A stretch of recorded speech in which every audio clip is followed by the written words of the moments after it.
उनसे मिला तो मैंने बताया कि इंशाल्लाह तुम देखना, मैं फ़र्स्ट अटेम्प्ट में इंशाल्लाह क्रैक करके दिखा दूंगा और बताऊंगा कि हाफिज़ भी कर सकता है। मेरी पैदाइश बिहार में हुई, दरभंगा में। वैसे मेरा ददियाल साइड तो गरौल का है, जबकि ननियाल साइड मेरा बरदहा का है।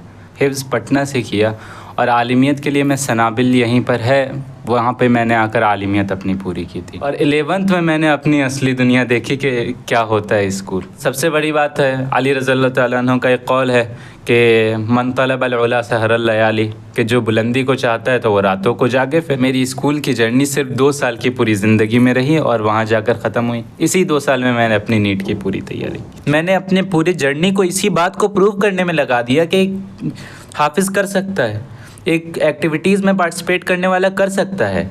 एक मेरे मोबाइल में गेम्स हैं, अगर आप देखें तो मैं 1 घंटा 2 घंटा गेम्स खेल लेता हूँ, रोज़ खेलता था। मैं नीट के लास्ट डे खेल के गया हूँ। दोस्तों, नीट के रिज़ल्ट आ चुके हैं। जिन बच्चों ने ज़्यादा मार्क्स हासिल किए हैं उनके ज़रिए खुशियाँ मनाने का सिलसिला जारी है। हमारे साथ यहाँ मौजूद हैं साले हयात। इन्होंने भी 720 में 685 नंबर हासिल किए हैं। बहुत सारे बच्चे हैं जिन्होंने 685 से भी ज़्यादा हासिल किया है नंबर, लेकिन इनके साथ ख़ास बात यह है कि इन्होंने पहली बार स्कूल की शक्ल देखी 9वीं क्लास में। ये हाफिज़ हैं। ये वैसे ही हाफिज़ नहीं है जिन्होंने हिफ्ज़ किया बाद में भूल गए या फिर उन्होंने तरावी नहीं पढ़ाई। इन्होंने इस बार भी तरावी पढ़ाई है। मदरसे बैकग्राउंड से आए, डायरेक्ट 9वीं में दाखिला लिया और आज माशाल्लाह इन्होंने नीट में 685 नंबर हासिल किए हैं। सबसे पहले हमें ये बताइए कि आपका ताल्लुक़ है कहाँ से? जी अस्सलाम वालेकुम। मेरी पैदाइश बिहार में हुई, दरभंगा में। वैसे मेरा ददियाल साइड तो गरौल का है, जबकि ननियाल साइड मेरा बरदहा का है। लेकिन मैंने हिफ्ज़ तो पटना से किया, हिफ्ज़ पटना से किया और आलिमियत के लिए मैं सनाबिल यहीं पर है, वहाँ पे मैंने आकर आलिमियत अपनी पूरी की थी। और आलिमियत और हिफ्ज़ के बाद मैंने जामिया एंट्रेंस दिया और उस जामिया एंट्रेंस के थ्रू मैं जामिया में 9th में एंट्री किया। और ये मेरा स्कूल का पहला साल था जहाँ मैं स्कूल में पहली बार एंट्री किया। और स्कूल में दाखिले के बाद से मैं लेकर 9th और 10th तो मेरा ऑनलाइन में गुज़र गया क्योंकि वो कोरोना काल था। और 11th में मैंने अपनी असली दुनिया देखी कि क्या होता है स्कूल। और 12th में जाकर मैंने प्रॉपर वे में अपना पहला बोर्ड दिया था, क्योंकि लोग 2 बार बोर्ड दे देते हैं, कहीं कहीं 6th और 8th में भी क्या होता। लेकिन मैंने 10th का बोर्ड भी वो ऑनलाइन वे में दिया था। लेकिन 12th में जाकर मैंने एक ऑफ़लाइन बोर्ड देखा और अल्हम्दुलिल्लाह उसमें भी मेरे 92.2% आए। और यहाँ जाकर मेरी स्कूल की जर्नी सिर्फ 2 साल की पूरी ज़िंदगी में रही और वहाँ जाकर ख़त्म हुई। इसी 2 साल में मैंने अपनी नीट की पूरी तैयारी की। मुझे ये बताइए, आम तौर पे जो लोग मदरसे बैकग्राउंड से होते हैं, आप तो हाफिज़ भी हैं, तो वो लोग आम तौर पे दीनी तालीम की तरफ जाते हैं या फिर मान लीजिए प्रोफेसर ही बने तो इस्लामिक स्टडीज़ में गए। वो आपको ये ख्याल कब आया कि मुझे डॉक्टर बनना चाहिए? जब मैं जामिया इस्लामिया सनाबिल में था तो मैंने आलिमियत के 4 साल गुजार दिए थे और उसके बाद फिर कोरोना काल आ गया, जिसमें पढ़ाई इधर उधर हो गई पूरी और मदरसे लाइन में ज़्यादा इतने हम एडवांस नहीं थे। लेकिन धीरे धीरे अल्हम्दुलिल्लाह फिर ये समझ आने लगा मुझे कि अगर मैं इसी लाइन में रहकर इन्हीं लाइन वालों को देखता रहूँगा तो शायद मैं दुनिया नहीं समझ पाऊँगा। अगर मैं इस लाइन से निकलकर दूसरे लोगों को देखने लगूँ कि वो क्या सोचते हैं, वो कैसे सोचते हैं, तो शायद मैं दुनिया के साथ दीन को भी लेकर चल सकता हूँ। इसलिए मैंने ये सोचा कि पहले मैं जामिया देकर देखता हूँ, इंशाल्लाह उसमें निकल गया तो मैं आगे चलूँगा और अल्हम्दुलिल्लाह उसमें भी हुआ। फिर उसके बाद मुझे कुछ ऐसे दोस्त मिले जिन्होंने फिर नीट के बारे में बताया कि मेडिकल लाइन का होता है। फिर मैंने उसमें भी ट्राई किया और अल्हम्दुलिल्लाह 12th अटेम्प्ट में मेरे 685 बने। आपने कोचिंग की या नहीं की, एक तो ये बताइए, और दूसरे क्या जो बच्चे आना चाहते हैं, नीट देना चाहते हैं, उनको कोचिंग करना चाहिए, वो ज़रूरी है या बिना कोचिंग के भी ये चीज़ें हो सकती हैं? जैसा कि मैंने बताया कि 9th और 10th में मेरे मतलब स्कूलिंग लाइन शुरू हुई थी, तो अगर किसी को कोचिंग की सबसे ज़्यादा ज़रूरत पड़ती तो 9th और 10th में मुझ जैसे बच्चे को पड़ती। लेकिन अल्हम्दुलिल्लाह मैंने 9th में भी कोचिंग नहीं की, 10th में भी कोचिंग नहीं की और 96% आए थे मेरे 10th में। और फिर 11th में जब मैं आया तो लोगों ने ऐसा माइंडसेट बनाया हुआ था कि कोचिंग के बगैर तो होगा ही नहीं, या फिर कोचिंग बहुत ज़रूरी है, मुझे कोटा जाना पड़ेगा, मुझे बड़े बड़े कोचिंग में 1.5 लाख 2 लाख देने पड़ेंगे तब जाकर हो पाएगा। लेकिन मैंने यहीं लोकल कोचिंग में एक पढ़ाई की और यहीं के कोचिंग में पढ़ने के बाद मैंने देखा कि शायद नीट के लिए बड़े कोचिंग की ज़रूरत नहीं है, बल्कि मेहनत की ज़रूरत है, एक गाइडेंस की ज़रूरत है, जो कि अल्हम्दुलिल्लाह आज यूट्यूब पर बहुत अच्छे से, यूट्यूब पर अगर एक बच्चा पढ़ना चाहे तो उसे कोचिंग की कोई ज़रूरत नहीं है, ना ही उसे 1.5 लाख। यूट्यूब पर अगर कोई सब्सक्रिप्शन भी लेना चाहता है तो बहुत ही जैसे 3,000-4,000 में पूरे साल की नीट की तैयारी हो जाती है। और इससे मैं नहीं कह सकता कि किसी भी बच्चे को एक बहाना मिलेगा कि उसके पास पढ़ने के लिए कोई तरीका, जिसके हाथ में भी मोबाइल है तो वो आराम से पढ़ सकता है और इसको किसी कोचिंग की ज़रूरत नहीं। आपको जो 720 में 685 मार्क्स आए हैं, तो कौन सा कॉलेज आप चाहते हैं और कौन कौन से कॉलेज मिलने के चांसेस हैं आपको? वैसे तो इस बार थोड़ा सा इश्यूज़ हो गए हैं, जैसा कि हम लोगों को पता है, लेकिन फिर भी 685 पे अल्हम्दुलिल्लाह जो रैंक बन रही है मेरी, तो उससे दिल्ली में तो मिल जाएगा इंशाल्लाह। और पहले मैंने सोचा था कि मौलाना आज़ाद ईज़िली मिल जाएगा, क्योंकि पिछली बार भी इन मार्क्स पे मिला है, तो मौलाना आज़ाद की मैंने सोच रखी थी और सफदरजंग की। तो अब थोड़ा सा इधर टेक्निकल इश्यूज़ की वजह से मैं मौलाना आज़ाद पे तो अब भी उम्मीद लगाए हुआ हूँ, लेकिन सफदरजंग हुआ या गुरु तेग बहादुर हॉस्पिटल के लिए जो UCMS है, या फिर राम मनोहर लोहिया, ऐसे कॉलेजेस में दिल्ली के टॉप कॉलेजेस हैं, मैं उनमें ट्राई करने की ज़रूर कोशिश करूँगा और इंशाल्लाह उसमें हो जाएगा। आम मुसलमान बच्चे तो मेडिकल की तरफ पहले भी जाते रहे, इंजीनियरिंग की तरफ जाते रहे, लेकिन मदरसे बैकग्राउंड का बच्चा आमतौर पे ऐसा नहीं होता था, अब होने लगा है। तो जो लोग मदरसे बैकग्राउंड के हैं, ख़ासतौर पर चाहे वो लड़कियां हों चाहे वो लड़के हों, वो अगर इस फील्ड में जाना चाहते हो, मेडिकल में या इंजीनियरिंग में, तो उनको आप क्या मशवरा देना चाहेंगे? वो डरते हैं कभी कभी, बहुत से मदरसे ऐसे ही मैं जानता हूँ जो नीट ही क्या है वो नहीं जानते होंगे, नीट का फुल फॉर्म उनको नहीं पता होगा वो, लेकिन कर सकते हैं वो चाहें तो। जो बच्चा कुरान शरीफ हिफ्ज़ कर सकता है वो ज़रूर ऐसी चीज़ें कर सकता है, तो ऐसे लोगों को आप क्या मशवरा देना चाहेंगे? सबसे पहले तो मैं कहूँगा कि इंसान को सबसे पहले बड़ी सोच रखनी चाहिए, उसके बाद ही उसको किसी चीज़ के लिए चलना चाहिए। मैं जब मदरसे में था, तो अगर अपने मदरसे की बात बताऊं, तो मैं पिछले साल नीट की तैयारी कर रहा था, मैं 12th में था। तो 12th में मैं तैयारी कर रहा था, मैं अपने एक मदरसे के दोस्त से मिला वापस, तो उनसे मिला तो मैंने बताया कि इंशाल्लाह तुम देखना, मैं फ़र्स्ट अटैम्प्ट में इंशाल्लाह क्रैक करके दिखा दूँगा और बताऊँगा कि हाफिज़ भी कर सकता है। तो उसने मुझसे कहा कि तुम गलत लाइन में आ गए हो, तुम्हें मदरसा लाइन छोड़ना ही नहीं चाहिए था, अब तुम गलत लाइन में आ गए हो, तुम्हारा नहीं होगा, लोगों की ज़िंदगी चली जाती है इस एग्ज़ाम में। तो तब मुझे एहसास हुआ कि अगर मैंने पहली बार में नहीं निकाला, मतलब अगर नॉर्मल बच्चा कोई नहीं निकालता, वो एक ड्रॉप ले लेता, कोई बात नहीं, लेकिन अगर मैंने नहीं निकाला तो फिर वो लोग समझें कि एक हाफिज़ के बस की बात है ही नहीं, फिर वो लोग मुझे 1 साल और बोलते रहेंगे कि हाफिज़ नहीं कर सकता है, आलिम नहीं कर सकता है। तो इसके लिए मैं सबसे पहले कहूँगा कि चाहे जो हाफिज़ बच्चा हो, चाहे जो आलिम बच्चा हो, आपने पहले ही उतने कोर्सेज़ देख चुके हैं। जैसे मैं अगर आलिमियत की बात करूँ, मेरे 14 सब्जेक्ट हैं और स्कूल में बात करूँ 5 सब्जेक्ट हैं, तो दोनों में ज़मीन आसमान का फ़र्क है। आप पहले ही उतने बड़े बड़े सब्जेक्ट को अगर पास सकते हैं तो फिर ये नीट आपके लिए ज़्यादा बड़ी बात नहीं है। और दूसरी बात मैं बताऊँ कि जब तक आप अपने फील्ड को बड़ा नहीं करेंगे, जैसे कि अगर आप सिर्फ़ और सिर्फ मदरसे लाइन में रह जाते हैं, तो फिर शायद मुझे नहीं लगता कि इस ज़माने में आप ज़्यादा बड़े बन सकते हैं। और सबसे बड़ी बात है, अली रज़ियल्लाहु तआला अन्हु का एक कौल है कि मन तलबल उला सहरल लयाली, कि जो बुलंदी को चाहता है तो वो रातों को जागे फिर, तो और रातों को जागे। और ऐसी बात भी नहीं है कि इस्लाम में ये मना किया गया है कि इस दुनियावी तालीम को ना हासिल करे, जबकि कहा गया सबसे पहला वर्ड ही है इक़रा बिस्मि रब्बिकल्लज़ी खलक़। तो उसके लिए सबसे पहले दीन के साथ अगर दुनिया नहीं आती है तो फिर आपकी दुनिया भी किसी काम की नहीं और दीन भी किसी काम की नहीं है। क्योंकि अगर हम देखना चाहें कि एक आलिम वो कर सकता है, एक हाफिज़ वो कर सकता है जो नॉर्मल बच्चे नहीं कर सकते हैं। हम लोग ईज़िली प्रिपरेशन कर सकते हैं, मतलब मेहनत की ज़रूरत पड़ती है, लेकिन अल्हम्दुलिल्लाह ये है कि मुझ पर उतना प्रेशर या उतनी चीज़ें वो नहीं होती है अल्लाह के करम से कि वो सारी चीज़ें आसानी से हो जाती है। मैं यही लास्ट में कहूँगा अब सारे उन बच्चों से जो कि दीनी लाइन में होते हैं कि आप हिम्मत मत हारिए और दूसरों की बातों को बिल्कुल मत सुनिए और अपनी उम्मीदें अल्लाह से और ख़ुद से जोड़िए। बाकी अपने माँ बाप की तरफ देखिए, अपने घर वालों की तरफ देखिए, क्योंकि आप एग्ज़ाम देने जाते हैं तो अकेले तो जाते नहीं हैं, आप अपने माँ बाप की, घर वालों की, दादा दादी, नाना नानी, सब की उम्मीदों को लेकर जाते हैं। तो उन सब का एक बार चेहरा याद किया कीजिए कि अगर आप कामयाब होते हैं तो उनके साथ क्या होगा, वो कैसा फ़ील करेंगे, वो प्राउड फील करेंगे। और फिर उन बच्चों का सोचिए कि जो आपके पीछे खड़े हुए हैं, जो हिफ्ज़ करके आए हैं, आप उनके लिए एक मोटिवेशन बनेंगे। आपने अभी माँ बाप की बात की, तो मैं अगर आपसे ये जानना चाहूँ कि जो आपको कामयाबी मिली है, इसका क्रेडिट अब किसको एक्सक्लूसिव देना चाहेंगे आप?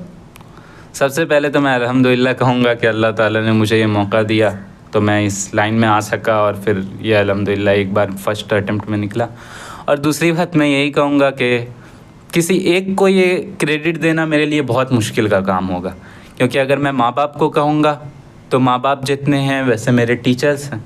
मेरे टीचर्स ने भी मुझ पर अल्हम्दुलिल्लाह बहुत मेहनत की, स्कूल के टीचर्स हो, चाहे कोचिंग के हो, चाहे फिर ये माँ बाप हो, चाहे भाई बहन हो, चाहे फिर ख़ानदान के सारे लोग हों। आखिर अब तो सारे की कॉल आती है, तो वो सब कहीं ना कहीं मुझसे उम्मीद लगाए हुए थे, कहीं ना कहीं उनकी दुआओं में मैं था। तो अब किसी एक की भी दुआ अगर लग जाती है, मुझे क्या पता किसकी लगी हो, शायद माँ बाप की ना लगी हो, बाकियों की लग गई, या माँ बाप की ही लगी हो, उनकी ना लगी। तो मैं किसी एक को एक्सक्लूसिव क्रेडिट तो नहीं दूँगा, लेकिन अल्हम्दुलिल्लाह कहूँगा कि अल्लाह ने मुझे मौका दिया और माँ बाप या घर वालों सबका शुक्रिया अदा करूँगा कि सब ने मुझे दुआओं में याद रखा और उसी वजह से मैं यहाँ हूँ। मुझे एक टेक्निकल चीज़ समझाइए, बहुत से लोग मालूम कर रहे हैं हम लोगों से भी, इस बार 67 बच्चों को 720 में 720 नंबर आए हैं। अब लोग हैरान, यार ऐसा कैसे हो गया, इतने लोगों को कैसे नंबर आ गया? यानी कि 67 बच्चे ऑल इंडिया रैंक उनकी 1 है। तो टेक्निकल मुझे समझाइए, क्या ऐसा मुमकिन है, क्या होता है, कैसे हुआ ये?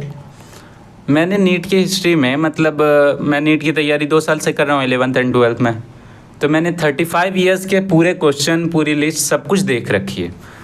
तो नीट की हिस्ट्री में चाहे कोई भी एजेंसी अगर टेस्ट लेती है तो ऐसा आज तक नहीं हुआ कि इतने सारे टॉपर्स आ गए। पिछली बार भी आए थे, वो 2 टॉपर्स आए, लेकिन उनका फैसला हो गया था कि कौन फर्स्ट पे रहेगा, कौन सेकंड पे रहेगा। उससे पिछले साल 1 आए, उससे पिछले 2 आए, तो ऐसे 1-2 ही रहते थे।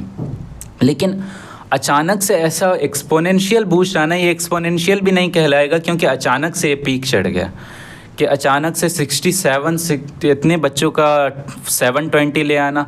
ये अगर मैं कहूँगा कि बच्चे इतने पढ़ने लगे हैं तो भी सेंस वाली बात नहीं होगी, या फिर पेपर इतना इजी हो गया, क्योंकि मैंने ओवरऑल देखा है कि मॉडरेट पेपर था। पिछले साल से इजी नहीं होता, पिछले साल से थोड़ा सा डिफ़िकल्ट था। फिज़िक्स का पेपर लेंदी था, जैसा कि मैंने सबसे पूछा, तो इसलिए मैं इसे इजी तो नहीं कहूँगा और ना ही बच्चों को इतना अक्लमंद कहूँगा। तो ओवरऑल बात करूँगा कि टेक्निकल इश्यूज़ में मैं किसी एक को तो गलत ठहरा नहीं सकता हूँ, मैं अंदर की बातें क्या जानूँगा। लेकिन एनटीए ने जो इस बार ग्रेस मार्क्स का ऑप्शन दिया है, जैसे कि बहुत सारे इन्विजिलेटर्स या स्कूल्स में, जैसे हरियाणा में, बिहार में, राजस्थान और यही कुछ दिल्ली के भी वाक़यात पता चले कि वहाँ ये मिनट्स की कुछ कमी हो गई थी, जैसे 20 मिनट या 15 मिनट का बच्चों का नुकसान हो गया, कुछ के 30 मिनट, या कुछ को पूरा मतलब 2.5 घंटे दूसरा पेपर दे रखा था उन्होंने, बाद में पेपर चेंज करना पड़ा उन्हें। तो ऐसे मौके पर एनटीए बच्चे कोर्ट में चले गए। अब उनके फैसले के लिए कोर्ट में दिया गया कि उन पर नॉर्मलाइजेशन लगा दिया जाए, कि उनको जितने मिनट का लॉस हुआ है, तो जैसे नीट में जनरली 1 मिनट में 1 क्वेश्चन कर लेता है बच्चा, तो 1 मिनट में 1 क्वेश्चन, तो 4 मिनट तो 4 क्वेश्चन, और 1 क्वेश्चन 4 मार्क्स के, तो 4 × 4 16 हो गए। तो अगर 4 मिनट लॉस हुआ या 5 मिनट लॉस हुआ तो 5 चौक 20, तो 20 मार्क्स उसको फ्री में मिल गए। तो नॉर्मलाइजेशन के हिसाब से उसकी इफ़िशियंसी या ये सब चेक करके उसे उतने बोनस मार्क्स, जैसे एक बच्चे के 660 आ रहे थे, उसे 720 दे दिए, 60 मार्क्स का बोनस। कुछ बच्चों के, मतलब एनटीए ने अभी ऑफिशियली रिलीज़ किया कि 1500 बच्चों को उन्होंने ग्रेस मार्क्स दे दिए। तो अगर किसी का 500 होगा 600 हो गया, किसी का 550 तो 650, किसी का 600 तो 700, किसी का 660 से अगर आगे है, 660 से आगे है तो 720 तो उसका कंफर्म हो गया, क्योंकि उसे ग्रेस मार्क्स मिले। अगर उसका कुछ मिनट भी लॉस होगा उसे ग्रेस मार्क्स मिलेंगे। और क्या पता कि आगे के ग्रेस मार्क्स, मतलब जिसके वो दे रहे हैं, क्या वो क्वेश्चन सही ही करते हैं, वो ये भी तो सही बात नहीं थी।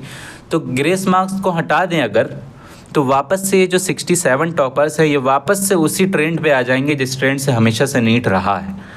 और मुझे नहीं लगता कि ये बात मानी जाएगी, मतलब कि ऐसे 67 को रहने दिया जाएगा, या 650 इतनी मेहनत से बच्चों के आते हैं, या 600 अबव लाने में इतनी मेहनत लगती है और इतने ड्रॉप्स लगते हैं। मैंने देखा 12th अटेम्प्ट है एक बच्चे का, 2012 से तैयारी कर रहा है, और 12th अटेम्प्ट है बेचारे का, 640 आ रहे हैं। अब उसका तो ये साल बर्बाद हो गया। क्यों? क्योंकि इनके ग्रेस मार्क्स की वजह से। अगर ग्रेस मार्क्स ये रिमूव कर देंगे तो वापस से जो बच्चे, जितने एलिजिबिलिटी उनकी क्राइटेरिया है, तो वो सारे बच्चे वापस से उसी पर आ जाएंगे। यही टेक्निकल इश्यूज़ है कि सबको ग्रेस मार्क्स दे दें। मुझे ये बताइए, इस बार के बारे में बात करें अगर, तो कितने नंबर बच्चों ने लाए होंगे तो उन्हें अच्छा कॉलेज मिल जाएगा? मतलब अच्छा मतलब ये है कि सस्ते में वो MBBS कर जाएंगे गवर्नमेंट के अच्छे कॉलेज में। कितना नंबर लोगों ने लाया होगा तो उनको मिल सकता है? वैसे हमेशा से मैं कहूँगा कि रिस्पेक्टेड मार्क्स जो है, जैसे इस बार भी 650 अबव ले आए कोई बच्चा तो रिस्पेक्टेड बिल्कुल अच्छे से कॉलेज में आराम से रह सकता है। और आराम से रहने का मेरा मतलब नहीं है कि वो बिल्कुल ऐशो आराम की ज़िंदगी जिएगा, क्योंकि एक 630 लाने वाला बच्चा अगर कट ऑफ क्रॉस कर चुका है तो गवर्नमेंट MBBS सीट तो उसे भी मिलेगी, चाहे किस तरफ भी मिले, लेकिन आराम से वो भी रहेगा, क्योंकि MBBS की सीट है, गवर्नमेंट है, तो ज़्यादा फीस तो लगेगी नहीं। मैक्सिमम 1 लाख पर ईयर लग सकती है, तो 5 लाख पूरे MBBS का लग जाएगा। और जनरली देखा जाता है 5 to 10,000 या 50,000 तक लगते हैं गवर्नमेंट MBBS के। तो ये सारे जो MBBS के फ़ीस हैं तो कट ऑफ पार करने के बाद सब रिस्पेक्टेड है, लेकिन 650 प्लस जिनका रहता है वो हमेशा सेफ साइड। इस बार भी अगर टेक्निकल इश्यूज़ हैं फिर भी 650 प्लस वालों को, 660 प्लस वालों को बिल्कुल सेफ़ है, वो उन पे कोई आँच नहीं आएगी। बस रैंक उनकी ज़रूर कम हो गई, लेकिन उनको ये सब की बात की टेंशन नहीं है, ये कॉलेज नहीं मिलेगा, ये वो सब बिल्कुल ठीक है। आप जामिया में भी थे, तो मुझे एक तो जामिया के बारे में अपना एक्सपीरियंस बताइए, उस दौरान आपका क्या रहा, एजुकेशनल आपकी एक्टिविटीज़ क्या रही, और दूसरे क्या जामिया में तालीम हासिल करने का भी कुछ फ़ायदा मिला आपको? जामिया कहीं ना कहीं 9th के बाद मेरा सपना ही रहा था कि 9th में मेरा जामिया में हो जाए तो बहुत अच्छी बात रहेगी, लेकिन अनफॉर्चुनेटली मेरा 9th और 10th ऑनलाइन गुजर गया था। तो मैंने ऑनलाइन की दुनिया में सोचा था कि जब ऑफ़लाइन होगा तो मैं ज़रूर इसमें कुछ अच्छा परफॉर्मेंस लाऊंगा। अल्हम्दुलिल्लाह मैंने 11th में जितनी भी चीज़ें हुई, को करिकुलर एक्टिविटीज़ हुई थी, चाहे जितने भी एक्टिविटीज़ बाहरी स्कूल्स के हुई, इंटर स्कूल कॉम्पिटिशन्स, मैंने उन सब में पार्टिसिपेट किया और अल्हम्दुलिल्लाह किसी में फर्स्ट, सेकंड, थर्ड, ऐसे मैं हर एक में आया हूँ। और उसके साथ साथ नीट की तैयारी, नीट के टेस्ट, और 12th में आकर मैंने इंटर स्कूल कंपटीशन था पूरे दिल्ली का, उसमें मैं फ़र्स्ट अवार्ड जीता। और उसके साथ साथ 12th में मैं हेड बॉय रहा था, उसके वाइस हेड बॉय रहा था। तो 12th में और भी बहुत सारे करिकुलर एक्टिविटीज़ रहीं, उन सब में मैं अल्हम्दुलिल्लाह पार्टिसिपेट किया हूँ। और ऐसे पार्टिसिपेट करता कि मुझे टीचर्स बोल रहे थे कहीं तुम अपनी पढ़ाई को तो साइड में नहीं रख रहे हो, कहीं पढ़ाई तो नहीं करो। तो मैंने बोला कि नहीं, पढ़ाई मेरे लिए हमेशा टॉप पे है, लेकिन मैं ये प्रूव करना चाहता हूँ कि जो लोग ये बोलते हैं कि इन एक्टिविटीज़ में पार्टिसिपेट करने से पढ़ाई बर्बाद हो जाती है या वो पढ़ने वाले बच्चे नहीं होते हैं जो इस सब फील्ड में जाते हैं, तो मैं ये गलत प्रूव करना चाहता था कि नहीं, वो भी पढ़ सकते हैं। बस ये सब चीज़ें, एक्टिविटीज़ या स्किल्स होनी बहुत ज़रूरी है ताकि आगे की लाइफ में काम आए। फाइनली नीट का एग्ज़ाम देने से पहले भी बहुत लोग टेस्ट देते हैं बहुत सारे, तो क्या आपने भी इस तरह बहुत सारे टेस्ट दिए थे? नीट की जर्नी में मैंने अभी पहले ही कहा था कि आप कोचिंग ना करें या करें ना करें, बट सेल्फ स्टडी ज़रूर करें। कोई एक बुक पकड़ लें, जैसे कि एक मशहूर बुक DC पांडे या फिर JEE के लिए SC वर्मा या जो भी बुक्स आती हैं, आप एक बुक पकड़ लें और उसे बिल्कुल फिनिश कर दें। NCERT बायो के लिए उसे आप बिल्कुल फिनिश कर दें, शॉर्ट नोट्स बनाएं उसके, ताकि आखिरी के दिनों में बहुत काम आते हैं वो शॉर्ट नोट्स। और पढ़ने के लिए एक रूटीन बनाएं और अपने टाइम को नहीं देखें कि हम कितना पढ़ रहे हैं, 10 घंटे, 12 घंटे, 15 घंटे, जबकि इतना बना ले कि हमें इतना पढ़ना है एक दिन में। मैं आखिरी के दिनों की बात बताऊं तो आखिरी के दिनों में मैं ये समझ लेता था कि मुझे ये बुक आज फिनिश करनी है पूरी 11th की, तो मैं उस बुक को जब तक फिनिश नहीं कर लेता तो मैं नहीं उठता था। अगर किसी दिन जल्दी पढ़ लिया अपना टारगेट तो मैं आराम से सो रहा हूँ, अगर किसी दिन लेट पढ़ा, कि किसी दिन लेट हो गया अपने टारगेट को पूरे करने में, तो मैं उस दिन सोता ही नहीं था। कभी कभी 2 दिन ऐसे ही गुजर जाते, मैं सोता नहीं था, कभी 4 घंटे की नींद, कभी 3 घंटे की नींद, लेकिन अपने टारगेट को पूरा करता। चाहे कितनी भी कोर करिकुलर एक्टिविटीज़ में मैं रहा, लेकिन रात में आकर मैं जब तक उस टारगेट को नहीं पूरा किया तब तक मैं फिर सोया नहीं। तो सबसे पहली चीज़ तो यही बोलूँगा कि मोटिवेटेड रहना, सेल्फ मोटिवेटेड। और चाहे आप ऑनलाइन पढ़ें, ऑफलाइन पढ़ें, कुछ भी पढ़ें, लेकिन टेस्ट ज़रूर देते रहें। ऑफलाइन टेस्ट बहुत ज़्यादा ज़रूरी होते हैं। कि मैं अगर अपनी बात बताऊं तो लास्ट के 20 दिनों में मैंने 17 टेस्ट दिए थे, 17 टेस्ट दिए थे। और अगर एक टेस्ट में 200 क्वेश्चंस होते हैं तो 17 × 200 तो 3400, मतलब ऑलमोस्ट 3000 क्वेश्चन मैंने सिर्फ 20 दिन में किए थे। और अगर मैं 2 साल की बात बता लूँ तो हर हफ्ते एक टेस्ट। इससे तैयारी में मदद मिलती है। हाँ, इससे बहुत ज़्यादा तैयारी में, मतलब कि आपको पता चलेगा कि नीट पूछना क्या चाहता है, नीट कैसे पूछता है। फिर वो जो प्रेशर होता है आपको नीट वाले दिन का, तो मैं अल्हम्दुलिल्लाह मैं बोलूँगा कि मैं उस दिन जब गया तो मुझे कोई प्रेशर ही नहीं था। मैं आराम से अंदर गया और आराम से अंदर बैठ के ऐसे लगा कि मैं हंसते हुए गया, हंसते हुए वापस आ गया। तो ये इसलिए क्योंकि मैं उससे एक दिन पहले भी टेस्ट दिया, उससे एक दिन पहले भी टेस्ट दिया, तो मुझे टेस्ट देने की ऐसी आदत हो गई थी कि मुझे लग रहा था ये भी मेरा एक मॉक टेस्ट ही है। तो मैं इन्विजिलेटर से पूछ रहा था कि और क्या हाल, ये वो, तो मैं उनसे ही बात करने लगा था क्योंकि मेरे टाइम बच गए थे। तो अपनी स्ट्रेटजी हमेशा क्लियर रखनी है कि हमें इस स्ट्रेटजी से करना है। अपनी स्ट्रेटजी एग्ज़ाम के दिन नहीं बदलनी चाहिए। हमेशा अपनी कमियों को देख के अपनी गलती को एक्सेप्ट करना चाहिए कि हाँ, हमारी यहाँ गलती हो रही है। और दूसरे चाहे जो भी बोले, उनकी बातों को सुनना है। अगर अच्छी लगे तो एक्सेप्ट कर लें, ना अच्छी लगे तो उन्हें जवाब दिए बिना आप चल सकते हैं। अब आप ये सोचने लग जाएं कि नहीं नहीं फर्स्ट अटेम्प्ट में नहीं होता है, जबकि मैं अगर सही बातों में बताऊं तो जो लोग ड्रॉप लेते हैं, मैं इस पर कुछ खुले नहीं बोलूँगा, लेकिन फिर भी अगर आप थर्ड ड्रॉप से ज़्यादा ले रहे हैं, जैसे फर्स्ट अटेम्प्ट आपका 12th, फिर उसके बाद एक और, फिर थर्ड, अगर आपका थर्ड में नहीं हो रहा है तो मैं कहूँगा आप लाइन चेंज कर लीजिए, क्योंकि फिर आप अपनी ज़िंदगी के साथ खेल रहे हैं। क्यों MBBS सब कुछ नहीं है, बहुत सारे रास्ते हैं इस इंडिया में। CUET दें, आप इधर JEE में जाएं या फिर कहीं भी जाएं, लेकिन MBBS एक नहीं है। BU MS BH MS बहुत सारे कोर्सेज़ हैं और बहुत रिस्पेक्टेड कोर्सेज़ हैं, आप उसमें भी जा सकते हैं। लेकिन मैंने देखा 10 साल 12 साल अगर एक बच्चा एक एग्ज़ाम के लिए दे रहा है, तो अगर वो एंट्री कर भी लेता है तो फर्स्ट ईयर में उसका क्या होगा MBBS के, या फिर नीट PG में क्या होगा, या अगर वो डॉक्टर बन भी जाता है तो फिर पेशेंट्स के लिए उसकी अट्रैक्शन और वो कैसे वो करेगा, इंटरेक्शन कर ही नहीं पाएगा वो उन लोगों से। इसलिए मैं कहूँगा 3 ड्रॉप मैक्सिमम ले, उसके बाद छोड़ दे। अगर आपके साथ बहुत डिफ़िकल्टी आ रही है तो 4th ड्रॉप ले लें, लेकिन 4th ड्रॉप के बाद अगर आप एक भी ड्रॉप ले रहे हैं, चाहे कोई भी डिफ़िकल्टी है, तो फिर मैं कहूँगा आप अपनी लाइफ को ही रिस्क पे डाल रहे हैं, क्योंकि इतनी छोटी ज़िंदगी है, उसमें भी आप 5 साल अगर इसमें डाल देंगे, वो भी एक नीट UG जो मेडिकल लाइन का सबसे ईजी एग्ज़ाम है, तो फिर मैं कहूँगा आप ड्रॉप लेकर न केवल अपनी ज़िंदगी ख़राब कर रहे हैं, बल्कि जो बच्चे ये 25 लाख 20 लाख 30 लाख ऐसे बढ़ रहे हैं, वो आपकी वजह से ही बढ़ रहे हैं, क्योंकि आप ड्रॉप लेते जा रहे हैं। तो जो एक 12th वाला इतनी मेहनत करके अपनी सीट पाना चाह रहा है, आपकी वजह से उसकी सीट ब्लॉक हो रही है। 7 साल में अगर हर साल 100 मार्क्स भी बढ़ाता रहे तो भी 7वें साल 600-700 मार्क्स आ जाएंगे। फिर मैं उसे क्या कहूँगा कि वो अच्छे मार्क्स हैं, या फिर उसकी एज देख कर के वो बुरे मार्क्स हैं।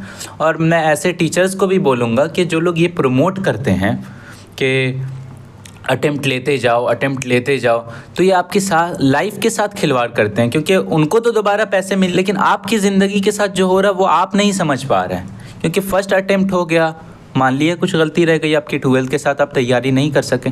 सेकंड अटेम्प्ट हो गया, मान लिया आप कुछ इधर उधर चले गए। थर्ड अटेम्प्ट में अगर नहीं हो रहा आपका, और फिर कोई टीचर आकर बोल रहा है कि नहीं नहीं ले लो, अटेम्प्ट हो जाएगा तुम्हारा, तो मैं कहूँगा मत लीजिए। आपके ज़िंदगी के साथ ही खिलवाड़ हो रहा है। और अगर आपको ये नहीं दिख रहा है तो फिर आप नीट लाइन में ही गलत लाइन में हैं। इसलिए यही बोलूँगा कि ड्रॉप से बचें, अपनी लाइफ की इम्पोर्टेंस खुद समझें कि अगर 1 साल 1 मिनट भी आप वेस्ट करते हैं तो फिर मतलब अगर आप 1 मिनट वेस्ट कर रहे हैं तो नीट देते हुए आपको उस मिनट की अहमियत पता चलेगी कि काश आपने वो पढ़ लिया होता। मैं नीट के बीच में बैठा हुआ था, मैं जब क्वेश्चन देखता था मैंने देखा कि ये उस मॉक टेस्ट में किया मैंने, ये वाला उस मॉक टेस्ट में किया, ये क्वेश्चन उधर किया। तो अल्हम्दुलिल्लाह मेरे इतने एक्सपीरियंसेस थे मॉक टेस्ट के कि मुझे क्वेश्चंस याद थे। मैं कहूँगा कि अपने 1-1 मिनट की इम्पोर्टेंस समझें।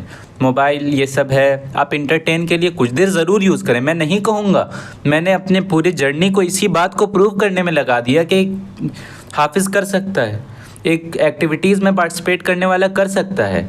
मेरे मोबाइल में गेम्स हैं, अगर आप देखें तो मैं 1 घंटा 2 घंटा गेम्स खेल लेता हूँ, रोज़ खेलता था। मैं नीट के लास्ट डे खेल के गया हूँ। तो इससे माइंड को तो थोड़ा इंटरटेन करें, आपको जो पसंद है वो करें, लेकिन अपनी लाइफ की इम्पोर्टेंस, अपने जो रेगुलर एक्टिविटीज़ हैं उनमें आएँ, और अपनी पढ़ाई का जो एक गोल बना ले कि इतने दिन इतना करना है तो वो करें। उसके करने के बाद ही आप सोएं, उससे पहले आप ना सोएं। गेम वेम छोड़ दें सब कुछ, लेकिन अगर आप वो गोल पूरा कर ले रहे हैं फिर आप खेलें गेम, अपने माइंड को इंटरटेन करें, फिर सोते रहें आप जो करना है, बट अगले दिन फिर गोल बनाएं और उस गोल को पूरा करें। और हर आने वाला गोल पहले के गोल से बड़ा होना चाहिए और डिफ़िकल्ट होना चाहिए, ताकि आपका लेवल बढ़ता रहे। बाकी तो मैं ये कहूँगा कि इस लाइन में बहुत सारी मुश्किलें हैं, आपको हर एक के लिए माइंड से प्रिपेयर होकर रहना पड़ेगा। बहुत से लोग मिलेंगे बोलने वाले कि नहीं होगा, ये नहीं होगा, रात में जब आपको क्वेश्चन नहीं बनेगा तो आप सोचेंगे कि कोई आकर मदद कर दे, कोई मदद करने वाला नहीं होगा। तो इन सब को आपको डिफ़िकल्टी झेलनी पड़ती है, और जो इन सब को झेलता है वही अल्हम्दुलिल्लाह बाद में कामयाब होता है। दोस्तों, ये थे सालेह हयात। आप में से ज़्यादातर लोग ये सोचते हैं अगर किसी को डॉक्टर बनना है, इंजीनियर बनना है, आईएएस बनना है तो उसकी स्कूलिंग अच्छी होनी चाहिए। सालेह हयात ने ये साबित कर दिया कि ऐसा कोई ज़रूरी नहीं है। इन्होंने तो पहली बार स्कूल ही 9th में जाकर देखा, इससे पहले ये मदरसे में थे। इनकी दूसरी खूबी ये है कि ये हाफिज़ हैं, तो कोई मदरसे का बच्चा भी, हाफिज़ बच्चा भी डॉक्टर बन सकता है। पहले ही बना है और अब इन्होंने 685 नंबर लाकर अब ये साबित कर दिया है कि ये भी इंशाल्लाह एक बेहतरीन डॉक्टर आने वाले दिनों में बनेंगे। तो जो लोग भी तैयारी कर रहे हैं, ख़ास तौर से मेरा टारगेट मदरसे के बच्चे हैं, चूँकि ख़ुद मदरसे बैकग्राउंड के हैं, तो मदरसे के जो बच्चे चाहते हैं कि मैं मेडिकल में जाऊँ, तो वे इस इंटरव्यू को ज़रूर देखें, गौर से देखें, अब वो भी वैसे ही तैयारी करें जैसे इन्होंने की है, ताकि आपका ये मकसद पूरा हो सके और आप भी अपने वालिदैन का नाम रोशन कर सकें।